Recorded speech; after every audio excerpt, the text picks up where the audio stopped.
আসসালামু আলাইকুম। এটা খুব ইন্টারেস্টিং বিষয়। আপনারা অনেকেই হয়তো জানেন, আবার অনেকে হয়তো জানেন না। সেটা হলো যে আমেরিকার প্রেসিডেন্ট যে ডোনাল্ড ট্রাম্প, তিনি এক মন্ত্রিপরিষদ গঠন করছেন। বিভিন্ন মন্ত্রী তিনি নিয়োগ দেন, কিন্তু সেই মন্ত্রী নিয়োগ দিলেই কিন্তু মন্ত্রী হওয়া যায় না। সেই মন্ত্রীকে সিনেটের অনুমোদন নিতে হয়। সেখানে উচ্চকক্ষ এবং নিম্নকক্ষ আছে। যে উচ্চকক্ষ হলো সিনেট। ট্রাম্প তিনি তার প্রতিরক্ষা মন্ত্রী হিসাবে হ্যাগ সেথি তাকে নিয়োগ দিয়েছেন। কিন্তু নিয়োগ দিলেই তো হয় না, সেখানে সিনেটের সংখ্যাগরিষ্ঠ যে সদস্য থাকেন তাদের মত নিতে হয়। সেই মত নিতে গিয়ে দেখা গেল যে সেখানে ভোটাভুটি হয়। কারণ একজন মন্ত্রী যখন নিয়োগ দেওয়া হয় তখন তার অতীত বিচার বিশ্লেষণ করা হয়। তার অতীত কি ভালো কিনা, সে কোনো অপরাধের সাথে জড়িত ছিল কিনা, সে কোনো যৌন কেলেঙ্কারির সাথে জড়িত ছিল কিনা, কিংবা দেশে টাকা পয়সা লুটপাট করেছে কিনা, অর্থাৎ চারিত্রিক দিকগুলো কিন্তু খুব গুরুত্বপূর্ণ সেখানে। আমাদের দেশে কি কল্পনা করা যায়, আমাদের দেশে যিনি যারা সরকার গঠন করে, যিনি প্রধানমন্ত্রী হন, প্রধানমন্ত্রীর পছন্দ মতো মন্ত্রী নিয়োগ করা হয়। সেই মন্ত্রী চোর, ডাকাত, লুচ্চা কিংবা যৌন কেলেঙ্কারি করেছে নাকি, পরে টাকা মেরেছে কিনা, ব্যাংকে টাকা মেরেছে কিনা, এগুলির বাদ বিচার নেই। যে অমুকে মন্ত্রী, শিক্ষামন্ত্রী বাস হয়ে গেল, অমুকে প্রতিরক্ষা মন্ত্রী হয়ে গেল, অমুকে পররাষ্ট্রমন্ত্রী হয়ে গেল, কিন্তু সেখানে তা না। সেখানে কিন্তু সিনেটে ও যাকে নিয়োগ দেওয়া হয়, প্রেসিডেন্ট যাকে নিয়োগ দেন, সিনেট সেটা বাছ বিচার করেন। তাই সিনেটে সরকারি দলের লোকও থাকে, বিরোধী দলের লোকও থাকে। কারণ আমেরিকাতে দুইটি পার্টি, একটি ডেমোক্রেটিক পার্টি যেটা বাইডেন যে প্রেসিডেন্ট ছিলেন, কমলা হ্যারিস যে নির্বাচন করেছিলেন ট্রাম্পের বিরুদ্ধে, সেই ডেমোক্রেট। আবার রিপাবলিকান হলো ট্রাম্পের দল। তাই সেখানে রিপাবলিকান এবং আপনার ডেমোক্রেট দুটি পার্টিরই সিনেটের সদস্য থাকে। তো সেখানে ভোটাভুটি যখন হলো তখন দেখা যায় যে 50-50 ভোট হয়েছে। সেখানে যে প্রতিরক্ষা মন্ত্রীকে নিয়োগ দিতে চেয়েছেন ট্রাম্প, সেখানে মানে 50% করে সমান সমান ভোট হয়ে গিয়েছে। তাহলে সমান সমান ভোট যদি হয়ে থাকে, কেন সমান সমান হলো? সেখানে তো সংখ্যাগরিষ্ঠ, সিনেটের সংখ্যাগরিষ্ঠতা কিন্তু ছিল ট্রাম্পের পার্টির, অর্থাৎ রিপাবলিকান পার্টি। কিন্তু ডেমোক্রেটরা যেহেতু এই বিতর্কিত হ্যাগ সেথিকে চায় না, ডেমোক্রেটরা চায় না, সেই ক্ষেত্রে যোগ দিয়েছে আবার কিছু রিপাবলিকান। তাহলে দলে থেকেও কিন্তু দলের বিরুদ্ধে ভোট দিতে পারে। আমাদের দেশে কিন্তু সেটা নেই। এই জন্য আমাদের দেশে গণতন্ত্র একনায়কতন্ত্র রূপ নেই। যে যখনই যে সরকার থাকে, সেই সরকারের প্রধানমন্ত্রী যা চাবেন তার দলের লোকেরা সব জি জি করে হাত তুলবে, জি রাজি রাজি। কিন্তু আমেরিকাতে তা না। আমেরিকাতে যদি তা হতো তাহলে মেজরিটি কিন্তু ট্রাম্পের দলের লোকেরাই কিন্তু ভোট দিত ওই প্রতিরক্ষা মন্ত্রী হিসাবে। যেহেতু প্রেসিডেন্ট চেয়েছে তাই এটা আমরা সমর্থন দিয়ে দিই, কিন্তু তা দেয়নি।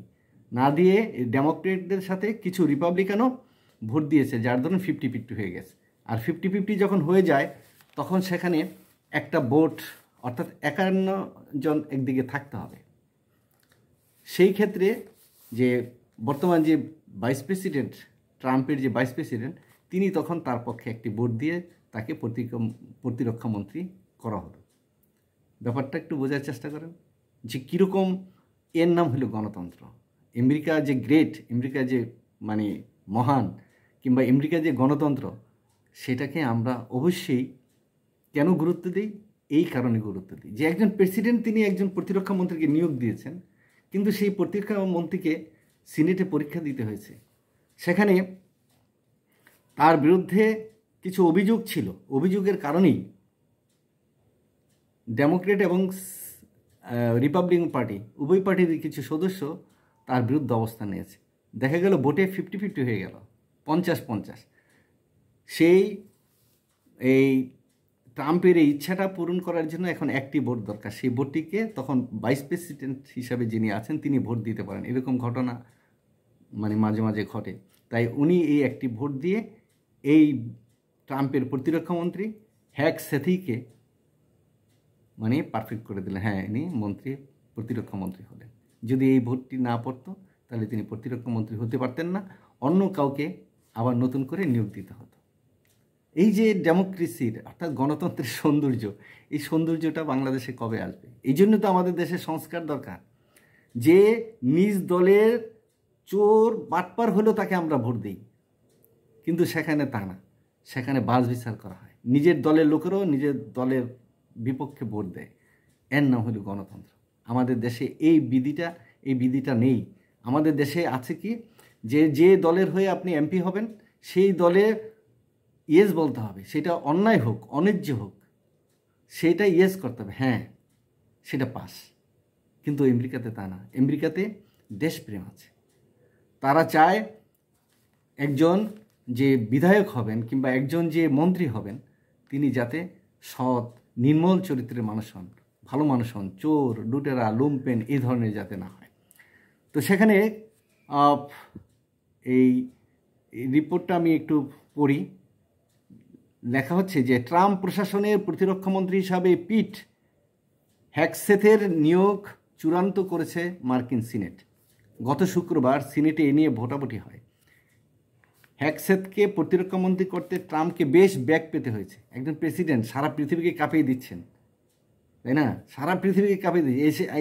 তিনি আসার পরে তো সারা পৃথিবীর যত রাষ্ট্রপ্রধান আছে, প্রধানমন্ত্রী, প্রেসিডেন্ট আছে, সব তটস্থ, না জানি কি হয়ে যায়। কিন্তু তাকে এই নিজের ঘরে একজন প্রতিরক্ষা মন্ত্রী বানাতে তাকে বেশ ব্যাক পেতে হয়েছে। সিনেটে ডেমোক্রেটরা তার বিরোধিতা করেন। অর্থাৎ ডেমোক্রেট কারা? ডেমোক্রেট হলো বাইডেনের দল। শুধু তাই নয়, রিপাবলিকান কারা? ট্রাম্পের দল। যেখানে সিনেটে ডেমোক্রেটরা বিরোধিতা করেছে, সেই সাথে সাথে রিপাবলিকানদেরও কেউ কেউ তার বিরোধিতা করেছে এবং তার বিরুদ্ধে ভোট দিয়েছে। সিনেটে হ্যাকসেথের পক্ষে 50টি করে ভোট পড়ে, অর্থাৎ এদিকে 50 এদিকে 50, অর্থাৎ এক পক্ষ 50 জন বলে যে হ্যাঁ তাকে প্রতিরক্ষা মন্ত্রী করা যায়, আরেক 50 বলছে যে না তাকে করা যায় না। এতে জটিল পরিস্থিতি সৃষ্টি হয়। এমন পরিস্থিতি থেকে উত্তরণের জন্য অবশেষে সিনেটে ভোট দিতে আসেন ভাইস প্রেসিডেন্ট জেডি ভ্যান্স এসে ভোট দিতে আসেন।